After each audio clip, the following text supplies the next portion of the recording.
Just a quick one before we dive in. I've just opened up 2 brand new ways to work with me.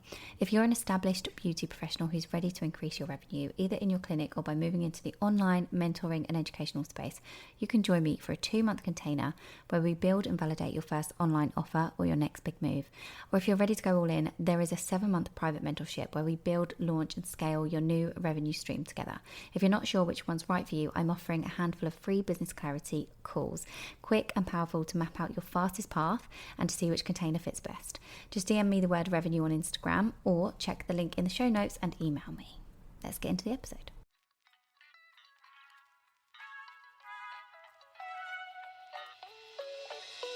Welcome to the Beauty Build podcast with me, Zara King. As a coach for beauty pros, it is my mission to help you earn more, work less, and create an unstoppable mindset. This is the show where we explore all of that. So whether you're a seasoned pro or just starting your beauty business, this podcast is for you. So sit back, relax, and join us on the journey. And for more, get yourself inside my private community, The Beauty Build on Facebook. Welcome back to another episode, everyone. Thank you so much for being here. In today's episode, we are going to be discussing a very common challenge that many of you beauty pros are going to be facing pretty much all the time. So that is cancellations. And in and amongst that, we're talking things like reschedules as well, no-shows, and all of those horrible, icky things that come up in our beauty businesses. And what I want to do is just explore some different strategies and give you guys some of my kind of biggest tips and things on how to stay motivated even in that kind of scenario when that is happening. So I think let's just get into it. We all know that cancellations and no-shows and all of this are an inevitable part. It sounds funny when you say it like that. Inevitable part of the beauty industry. But they can obviously be so frustrating and they really can impact your business if you don't know how to let's say handle them really. So the first step for you guys, I think, in overcoming cancellations and no-shows and all the rest of it is actually figuring out and understanding the reasons that they actually happen, because sometimes they can be they can be just excuses that people give, and other times they can actually be some serious reasons, different circumstances. There could even be scheduling problems with the booking systems that you might have. And I think another reason why some people do cancel is because they've booked in and thought that they can't say no sometimes, and they've booked in and gone, yeah, I'll have that rebook, and then they cancel it because they actually just maybe didn't want it in the first place, or they've rethought about everything and they can't afford it, or they've whatever. There's lots of different reasons, but I think that's the first step, is actually trying to figure out what the root cause of this kind of cancellation is. And if it's few and far between in your business, then the likelihood is that it's not anything that they're not satisfied with or anything, although that does happen, which is why I've mentioned it. But if it's just happening very sporadically in your business, there's just things that you can do to A, take that proactive step to actually minimize it, and B, make sure that it's not affecting your bottom line, because at the end of the day in your business, that is the most important thing, isn't it? Whether or not this is leaving you with gaps and leaving you without the income. So I'll give you a few tips on what I think you can do to make sure that you're avoiding these. So first of all, I would say clear communication. The best thing that you can do to make sure that you don't get any of this is actually to make sure that your clients understand in the first place what your cancellation policy is from the get-go. I see it all the time in groups and in comments and all of these things on social media where people are saying, I've had this cancellation and this has happened and it's really given me the ick and I don't know what to do, and do I charge this person and do I not charge this person and all that kind of thing. And the thing is, at the end of the day, all of that needs to be agreed upon up front. If you don't have a policy in place about cancellations and no-shows and reschedules, how are you going to be charging somebody? You can't be doing that. So that's the thing. You can't even really, let's be honest, you can't really get the ick, because you have to set that expectation with the way that you're treated as a business owner. So you need to think about that up front. You need to think about the cancellation policies up front. So be very clear in this. For example, I would have on my booking system, cancellation policy would pop up when they book. They would have to tick a box to agree that they had read that, and then they'd pay a deposit. If they had cancelled, for example, that would automatically be lost. If it was a reschedule with enough notice, it would be moved over, and so on and so forth. So be very, very clear in your communication and what the consequences are. Right? So what the consequences are of that last minute cancellation or that last minute reschedule or that last minute kind of I've had it before where somebody's come in, or they've said that they don't want the lashes, they just want the brows, and it's always the cheaper option, isn't it? That's what they do to us. They've booked two things. One's more expensive than the other. It's a nice little appointment, and then they'll take off the one that was more expensive, and you think, what on earth do you think you're doing? You're playing with my head today. So you have to let them know what the consequences of that kind of thing is last minute as well. And let me just point out, in my beauty business, it took me years to establish this. I didn't just get this right from the get-go. I don't think many people do. I don't think we're taught, whilst we're learning how to do the do, that this is the kind of thing we need to be considering when we actually start our businesses. And until it happens to us, sometimes we think, I don't want to be too strict and all of that, and I don't want to come across this and that. Well, let me tell you, when it happens, it's horrible, and it will leave you with gaps, and it will leave you with less income, and it will give you the ick, and it will get you annoyed. Why would you want to sit in that energy for that day? Let's try and be proactive, people. Let's try and stop these things from happening. And, you want people to respect your time and to respect your business. So anyway, let me move on because I've really digressed there on point number 1 on the proactive step. Point number 2, I would definitely send reminders and have a system to send your appointment reminders to all of your clients a day or two, probably 2 days or 3 days before their appointments. And the reason I say that is because it should really be before their, your policy. So mine was 48 hours before they would lose their deposit. And with no shows for me, it would be like, right, okay, you're going to lose that, and I'm going to charge you the rest because I'm out of pocket. So I'm going to charge you some more actually, to cover my costs. I would be fair. I would always be fair. And if I filled the slot, I would give back some money as well. And I was always fair. And if you know your costings, you'll know what you need to be charging. But I think reminders, some people are scared to send reminders, aren't they? Because they think like, well, if I send a reminder and then they cancel on the back of it. But at the end of the day, if you're doing your client attraction right and you're running your business right, you're not going to get those people that are that disrespectful that are going to go, all right, okay, I'm just going to do it just because. It's not going to happen often. And the reminders for the people that are your ideal clients and that want the appointments, they're just going to serve that correct purpose, and it's going to help you establish a better routine with the clients. It's going to help them get into the routine of actually confirming them online and all this kind of thing if you've got systems. But I do highly recommend doing that. And even when I didn't have a system, I'm thinking now, I did actually send text messages and just say, hey, hey, whoever, it's your appointment coming up on whatever day, are we still good for that time? And just go from there, because it can just be a little gentle reminder that, will actually reduce those cancellations and no-shows altogether, and it's such a good thing for your business. Moving on, number 3, I would say to definitely look at what you think is flexible enough for yourself. Know what your flexibility is. Know what that is, because it's very, very important to put in your boundaries and policies, but it's also just as important to understand what you will be flexible on, because there are going to be times and reasons, like I mentioned at the beginning, that are real serious reasons that somebody needs to cancel an appointment or reschedule an appointment or whatever it might be. And you need to know what you're going to go, you know what, that's all right. I'm going to waive that one, or I'm not going to charge you the rest, or maybe I'm going to, your deposit will go, but this and that. There are going to be exceptions, and you need to know what your flexibility is, because you're in control of this, and you don't want to not be sure when things come up. And I say that because what will happen is you might make a decision for one client, and then the next time you'll be thinking again, and it's like, what shall I do this time? Shall I? And it's like, no, right, is your flexibility like, okay, we've had one cancellation, that is it. And then everything from now on, doesn't matter what the circumstance, I'm going to be charging. I think, to be honest, that's absolutely fine. I was really strict in my business.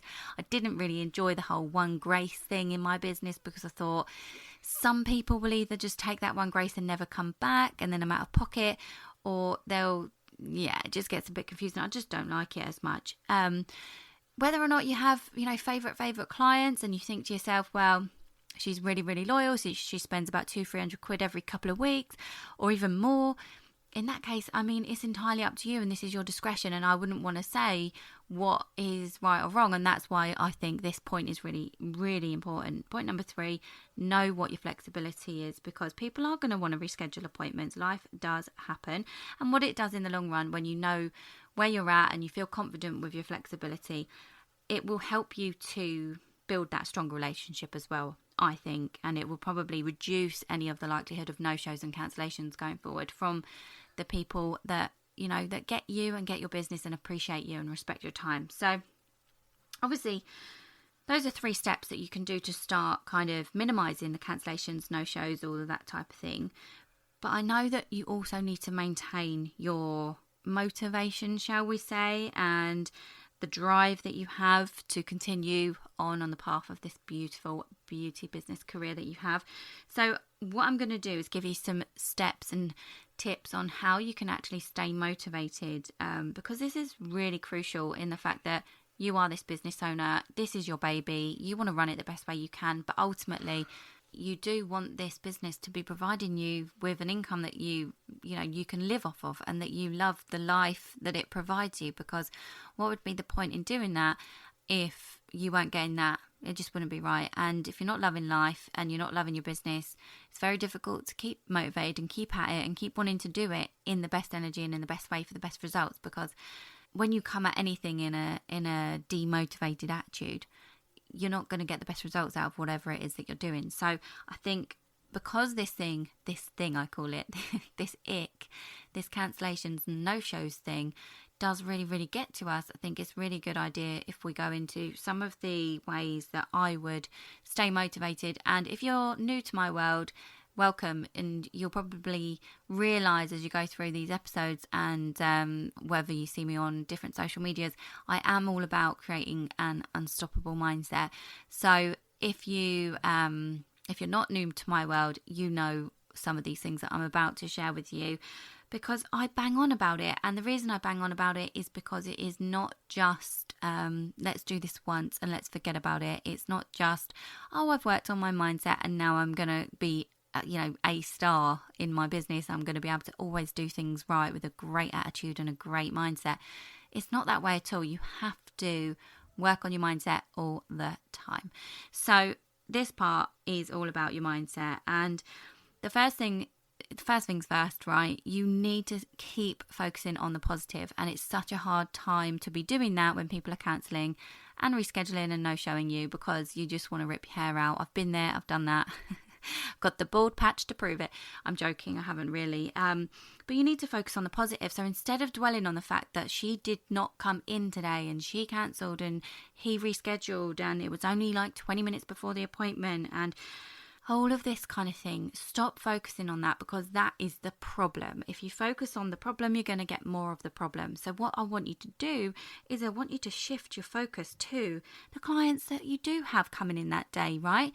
The clients that do appreciate you, the clients that do value you, the clients that come back for your services time and time again and leave you positive reviews, right? The fact that you now have maybe a little bit extra time on your hands that day to do whatever it is that you want to do. Maybe it's that you want to get a longer lunch break. Maybe it's that you want to go and run into town and grab yourself something. Maybe it's that you needed to go and pop and see someone. Maybe it's that you wanted to work on your social media. Maybe it's you wanted to send an email. Whatever it is, just appreciate it for what it is and focus on the positive that can come out of this scenario, because as I say, what we focus on grows, and you don't want to be focusing on the negative and getting more of the negative. What you really want to be doing is focusing on the positive so that you can get more of the positive experience going on. Okay, and that is just going to serve you. It's going to give you that reminder that you have so much to be grateful for. And, you know, when you're grateful, you have more to be grateful for, and it can help you maintain that positive mindset even when things do get hard, even when things get annoying and icky. So focus on the positive was number one. Number two, I'm going to say to set yourself some realistic goals. And when I say realistic, I mean achievable. Like you feel like you can achieve this goal if you break it down into smaller tasks, if you like, so that you can reach those milestones along the way, treat them as goals themselves and tick them off as you go along. and celebrate as you go along every single little thing. It might be that it's client related, it might be that it's income related, it might be that it's you've learned something new, whatever it is.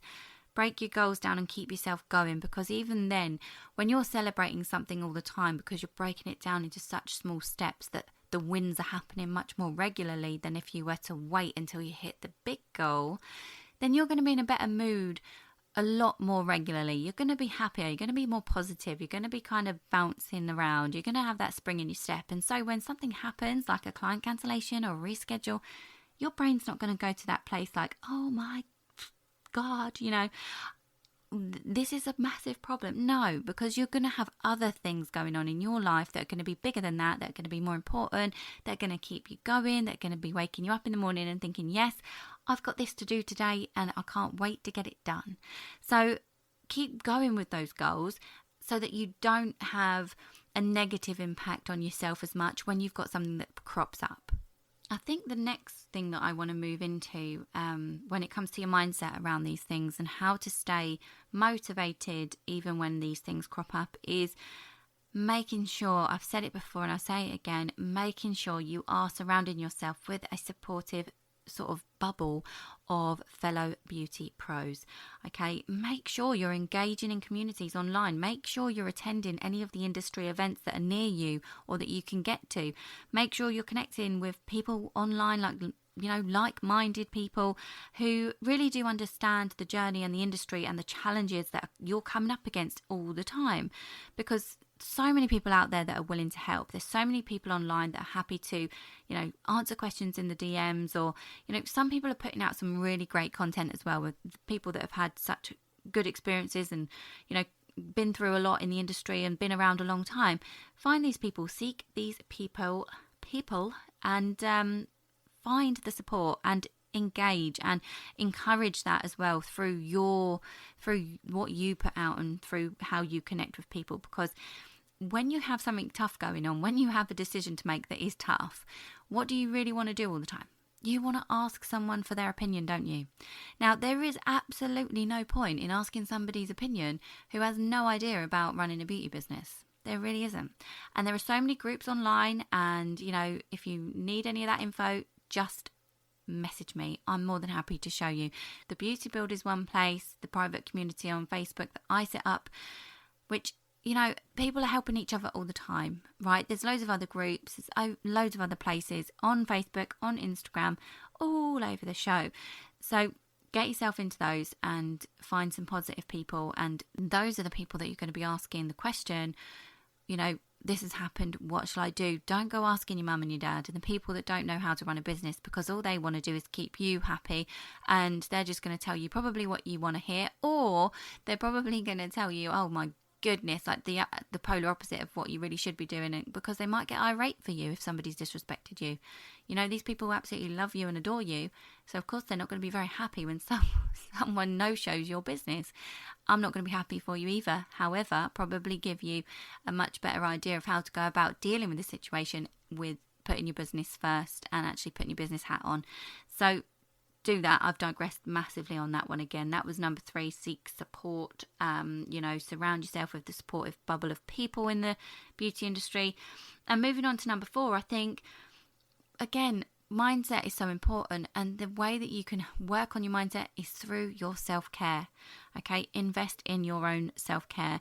You are constantly uplifting other people. You're constantly providing your clients with this, huge confidence boost all the time. You need to be taking care of yourself properly as well. You need to think about yourself physically, mentally, prioritize that self-care. I don't know what activities you enjoy, but make sure that you are chilling out, you're recharging, and you are giving yourself that little boost as well. I'll be honest with you, I like a bath. I like to go to the spa. You might enjoy yoga. You might just like taking walks. You might like being outside in the nature, and I absolutely love that as well. And I wish, I'll be completely transparent with you, I need to make more time to be outside in nature, walking and things like that. But yeah, that's it. Self-care is really going to help you to maintain that positive mindset. It's really going to help you to stay focused when a challenge happens, because instead of seeing it as a setback, instead of seeing it as an issue, you're just going to see it as an opportunity to grow and an opportunity to learn, like, okay, I'm going to bank this. This is what happened. This is how I dealt with it and this is how it went. So I'm going to bank these lessons, and this is what I'm going to do again, and this is what I will not do again. It's just invaluable stuff that you can learn from all of this. So yeah, I think that brings me on quite nicely to wrapping up the episode. I think when you're growing your beauty business, you are always learning. You're always changing things. You're always adapting. You're always being like this flexible, flexibility is just always happening. You're always moving, right? Because the industry is always moving, and that means that you have to keep moving and you have to stay motivated to do that, because if you're not motivated, you're not going to adapt well and you're not going to enjoy what you do. So you do have to commit to this. You do have to commit to this continuous growing, this continuous learning and flexibility. So let's just quickly talk about that, actually, because I think you do need to embrace how to grow, how to move, how to keep learning. So let's just break this down into like 3 steps or 2 steps. First of all, I think you need to focus on the fact that when you are growing this business and when you need to learn about cancellations, no-shows, reschedules affecting your business, you need to be investing in your skills and your knowledge through, anything you can find, really, courses, workshops, whatever they call it. It might just be even at an industry event, right? Because there's always new ways to be implementing policies and boundaries and everything else into your business. There's always new systems that come on board. There's always everything else, right? So that's one thing, professional kind of like development in that area, but personal development as well, because obviously you want to keep up in your game when it comes to your personal development. So again, you need to keep investing in the skills and the knowledge through different places, different courses, different industry events, everything, right? When you stay updated with these things, you stay confident. And when clients see that they've got a beauty therapist or whatever you call yourself, who is staying up to date with latest trends, latest everything in the industry, techniques, whatever, and that your services reflect that, you're going to be attracting clients that are not flaky. Right? If you're a flaky tech, you're going to attract a flaky client, in my opinion. Now, if you're staying up to date with personal development and professional development in your business, that's just another thing that I want to touch on that will help you to attract the right clients and also retain those clients. Okay, the ones that aren't going to mess you about, the ones that are going to value you and your business. So that's one thing I want you to think about, continually learning and being flexible and staying up to date. So that's the first thing that I wanted to break it down into. And the other thing that I think is just, it's one of these things that is almost obvious, but people do struggle to do. And that is to be open to changing, adaptation, the new technologies, all of these things. Because what that will allow you to do is actually to, 1, stay relevant in the industry, right? And that's very important. And number 2, it will help you to meet those ever-changing requirements and needs of your clients. So always be open to change. Always be open to growth. Don't stay in that fixed mindset and let these things get you down and let them stop you from growing and evolving. If you can keep all of these bits at the forefront of your mind, you're going to be overcoming these issues and you're going to be moving forward in your beauty business to the success that you really do strive for. So it's a tough one. It's a tough one. It's one of my favourite things to talk about when it comes to your businesses, putting in your boundaries and your policies for cancellations and everything. I might do another episode on actual policies and the nitty gritty, I reckon. So stay tuned for that. But really today is all about helping you stay motivated in the business when you do have these challenges that arise with clients that are cancelling and rescheduling and maybe not even turning up. So hopefully this has given you an idea of some of the right strategies and some of the right mindset that you can use so that you can move through those kind of obstacles and keep going and keep positive and focus on what's actually important. But I just want you to remember as well, when clients cancel and change things and reschedule and do all of these things that annoy us, that is no reflection on you. Okay, that is, can I just caveat that, unless you are a flaky tech. I say flaky tech, I mean flaky anything. If you're the one that is always like, oh, I'm so sorry, Mary, can I move you to tomorrow? Oh, so sorry, can I? No, I'm not, honestly, I'm not here for it. You cannot expect the same respect from your clients if you are messing about a lot. That's just not gonna work. But if you are who I think you are, because you're in my world and you take your business seriously, you need to know that that is not a reflection of you or your skills or your worth as a beauty pro. Okay, so stay on it, stay focused, keep celebrating all of your success, keep focusing on the positives, keep moving forward, and just keep going and providing that exceptional service that you are providing to your clients out there. And they're going to love you for it, and they're going to stick with you for it, and you're going to weed out those ones that are cancelling and changing things around. And by doing the bits that I've mentioned today, it's going to be minimised in your business. So thank you so much for tuning into this episode. If you loved it, please take a screenshot and pop it on your stories and tag me, because I love to see it. And yeah, keep going, guys. I will see you on the next one. Thank you so much for tuning in. I hope you enjoyed today's episode and gained valuable insights that will help you in your beauty business and life. If you did, please take a screenshot and tag me in your stories. If you've got any questions or comments, please feel free to reach out to me on any of my socials. The links are always in the descriptions. And don't forget to subscribe to the podcast and leave us a review. Your feedback helps us improve and bring you more and more great content. Until next time, keep building that business.